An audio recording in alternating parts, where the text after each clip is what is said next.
এই যে শোনো, আমি পাউলো দিবালার মতো সকলের ক্রাশ না, সার্জিও এগুরোর মতো তোমার জীবন থেকে হারিয়ে যাব না। তুমি আমাকে লিওনেল স্ক্যালোনির মতো বিশ্বাস করতে পারো, আমি কিন্তু ক্রিস্টিয়ান রোমেরোর মতো বিশ্বাসী। হয়তো আমি মাঝে মাঝে লাউতারো মার্টিনেজের মতো ভুল করে বসবো, কিন্তু সাথে সাথে ডিমারিয়ার মতো ম্যাজিক দেখিয়ে তোমায় খুশি করে দিব। হাজারো অপমান সহ্য করেও আমি মেসির মতো তোমাকে পাওয়ার চ্যালেঞ্জ রাখবো। ম্যাকঅ্যালিস্টারের মতো তোমার সব রাগ সহ্য করে নিব। হুলিয়ান আলভারেজের মতো তোমার মনে সহজেই জায়গা করে নিব। তোমার সাথে কখনো দে পাউলের মতো চোখ রাঙিয়ে কথা বলবো না।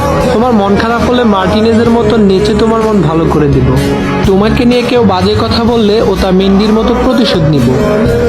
আমি হয়তো অ্যানজো ফার্নান্দেসের মতো কিউট না, লিসান্দ্রো প্যারাদেসের মতো হ্যান্ডসামও না, আমি হয়তো পাপু গোমেজের মতোই রোগা, কিন্তু আমি লিসান্দ্রো মার্টিনেজের মতোই লয়াল। আর্জেন্টাইন প্রাণদের মতো তোমাকে পাওয়ার অপেক্ষায় থাকবো সারা জীবন। তোমাকে পেলে আর্জেন্টিনা বিশ্বকাপ জয়ের মতো উদযাপন করবো আমি।